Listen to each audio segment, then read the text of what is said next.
Ipinagtanggol ng pambansang kamao na si Manny Pacquiao ang sarili pati na ang kanyang asawa na si Jinky Pacquiao laban sa mga patuloy na bumabati sa kanilang pamilya. Sa naging panayam sa kanya sa presko ng senatoriable na nasa partido ng Alyansa para sa Bagong Pilipinas, natanong si Pacman kung ano ang masasabi niya sa mga naungukay sa kanila ni Jinky pati na sa kanilang mga anak. Palagi kasing nababash ang kanyang asawa sa tuwing nagpo-post ito ng kanyang mga branded na gamit sa social media, partikular na ang mga sapatos at bags. Paliwanag ni Pacman, hindi naman siya naaapektuhan noon dahil unang-una hindi naman umanong nila ninakaw yung pera na ipinambili ng mga mamahaling gamit at pinaghirapan nila yon. Sinabi rin itong proud kami na sa paghihirap namin dugo at pawis ang puhunan nakakabili kami ng ganon.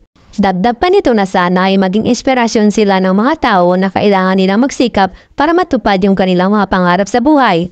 Samantala, dasal din ni Pacman na sana ay manalo siya at makabalik muli sa Senado upang magawa niya ang mga gusto niyang gawin. Plano kasi ni Pacman ang makagawa ng batas para magkaroon ng pondo for sustainable livelihood para sa mga mahihirap, pati na rin ang pagpapalakas ng micro, small at medium enterprises na makapagbibigay ng trabaho sa ating mga kababayan.